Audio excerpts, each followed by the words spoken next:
Mes frères bien-aimés, je suis sûr que votre cœur est en joie tout simplement que parce que dans le ciel comme sur la terre, nous célébrons le grand Saint Joseph, le plus grand saint de toute l'histoire de l'humanité, après la Sainte Vierge bien sûr, et après son fils adoptif, ça c'est sûr, les femmes et les enfants d'abord, le Christ, le Saint des Saints, la très sainte Vierge Marie, immaculée dans son être, et puis tout de suite après, Saint Joseph. Vous vous rendez compte la mission qui lui a été confiée? Il a reçu la charge d'élever Dieu, rien que cela. Et je vous assure qu'il ne l'a pas fait à coup de conseil, parce que le Christ n'en avait pas vraiment besoin, mais il l'a fait malgré lui, par son exemple. Et c'est comme ça, mes frères, que se réalise d'ailleurs la véritable éducation. S'il faut quelques paroles, c'est inévitable, et grâce à Dieu, j'espère que vous, comme moi, nous avons eu des parents qui nous ont parlé, qui nous ont indiqué des voies à suivre. Mais bien au-delà des paroles, c'est l'exemple qui touche profondément un cœur humain et qui le prépare à affronter la vie. Et je suis sûr, voyez, nous verrons au ciel, mais je suis sûr que notre Seigneur a été bouleversé par la qualité d'être de son Père Saint Joseph. Oui, c'est ainsi qu'il faut l'appeler, puisque de toute façon, même s'il n'est que son père adoptif, je n'aime pas dire cela, parce que ça n'existe pas des pères qui ne seraient qu'adoptifs. Quand on aime un être, qu'on a pris la responsabilité de cet être, même si son épouse, ce n'était pas le cas de Marie, ne l'a pas porté dans son ventre, mais je dis cela pour tous ceux qui ont adopté des enfants, le père est réellement le père de l'enfant, parce que c'est lui qui veille sur lui, c'est lui qui l'élève, tout simplement, et c'est lui qui lui communique quelque chose de son être profond.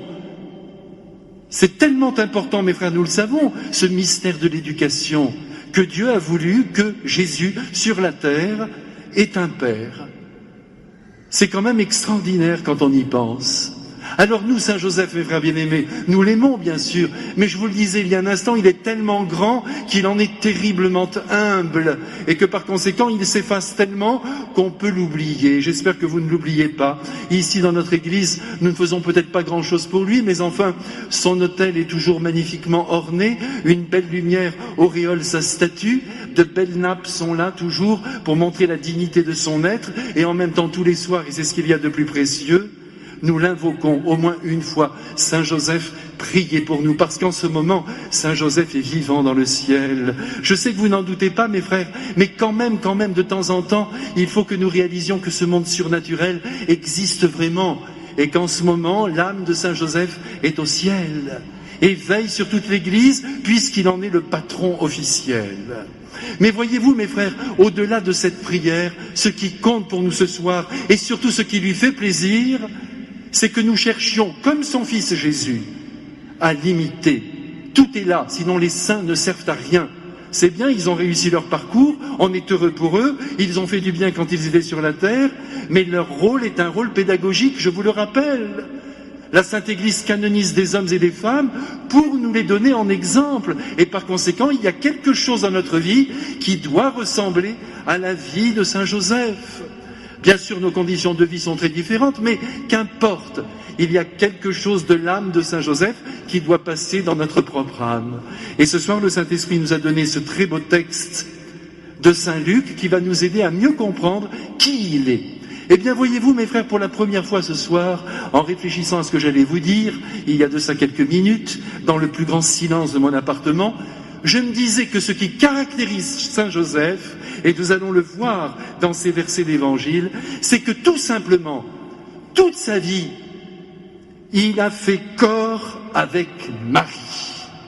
C'est ce que nous devons comprendre. Regardez, voyez chaque année, c'est l'Évangile qui nous le dit, les parents de Jésus. Vous voyez, il ne s'agit pas de dire là maintenant Joseph ou Marie, puis Joseph derrière elle. Les parents de Jésus allaient à Jérusalem pour la fête de la Pâque. C'était la coutume. Vous voyez, il n'en rajoutait pas, il faisait ce que la loi demandait. Vous avez là les plus grands saints de l'histoire, ils ne bousculent pas leur vie pour être fidèles à Dieu. Ils ne font pas des milliers de retraites, ils font un pèlerinage. Je ne dis pas que les retraites ne sont pas nécessaires, mais je dis que pour vivre le christianisme, il suffit de suivre ce que la Sainte Église demande. Et qu'est-ce qu'elle demande? Eh bien, elle demande tout simplement que tous les dimanches, nous venions recevoir notre Seigneur, qui est la puissance divine mise à la portée de l'homme, pour que nous puissions tenir debout, que nous prions tous les jours et que nous exercions la charité et que nous travaillions avec joie de tout notre cœur. Tout est là, c'est ce qu'a fait Saint Joseph.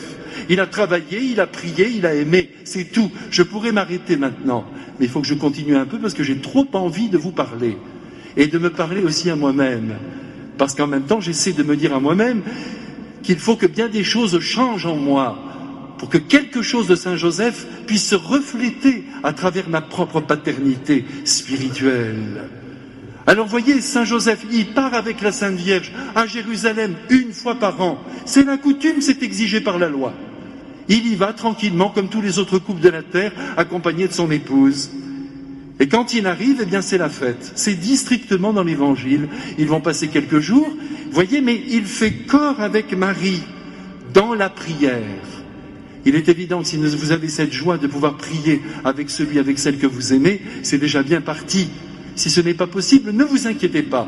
Nous ne sommes pas tenus à l'impossible. Il se peut que celui que vous aimez ou celle que vous aimez ne soit pas dans cette lumière. C'est pas grave, vous priez 2 fois, une fois pour lui, une fois pour elle, une fois pour vous. Et c'est tout. Et vous supportez votre vie comme elle est, en attendant que les choses s'améliorent et qu'une grâce tombe sur la tête de votre femme ou de votre mari. Ça va venir, ça va venir. Voyez, il faut accueillir la vie comme elle est. Mais eux, évidemment, ils avaient ce grand bonheur d'être dans une communion plénière à Dieu notre Père. Ça, c'est merveilleux. Une communion, je vous le redis, Joseph fait corps avec Marie. C'est pourquoi je dis à tous ceux qui ont l'intention de se marier, et j'en vois ici dans cette église, de bien faire attention, d'être d'accord sur l'essentiel, puisque l'amour c'est la plus haute communion qui soit, il vaut mieux être d'accord, parce que sinon, après, les désaccords naissent vite.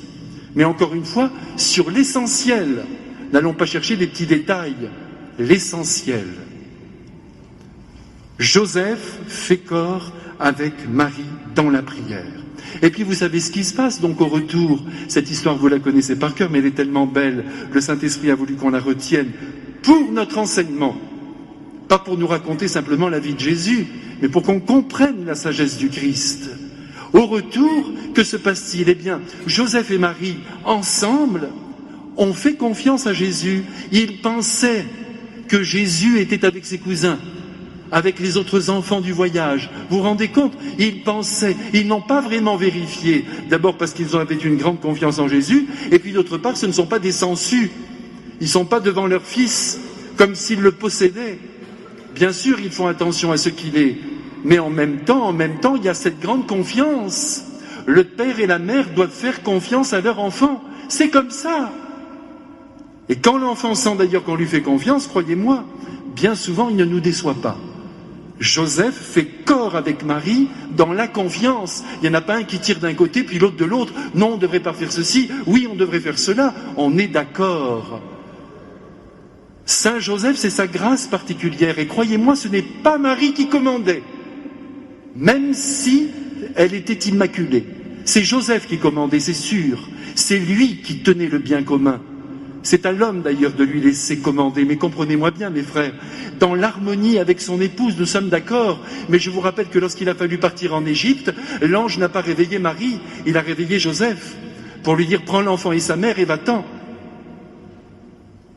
C'est ainsi que Dieu a voulu les choses. Si vous privez un homme de toute initiative et de toute action, vous le frustrez et votre couple ne tiendra pas. Même si vous ne divorcez pas, ça ne marche pas. Chacun doit être à sa place. Marie est heureuse d'être conduite par Saint Joseph et Saint Joseph est heureux de faire une grande place au discernement de Marie. Mais en même temps, c'est lui qui conduit. Mais ils font corps, c'est ça qui est beau. Et donc ils retournent sur leur pas jusqu'à Jérusalem et vous imaginez qu'ils vont chercher leur Jésus pendant 3 jours. Dernièrement, une famille ici était effrayée parce que leur fille était partie dans l'après-midi. Pendant 2 heures, elle a disparu. Et Dieu sait si je les ai compris et Dieu sait si nous avons prié. On a fini par la retrouver. La Sainte Vierge fait bien les choses avec Saint Joseph. Mais là, ils l'ont cherché pendant 3 jours. Vous imaginez ces angoisses? Mais Joseph et Marie font corps dans les angoisses et dans les soucis.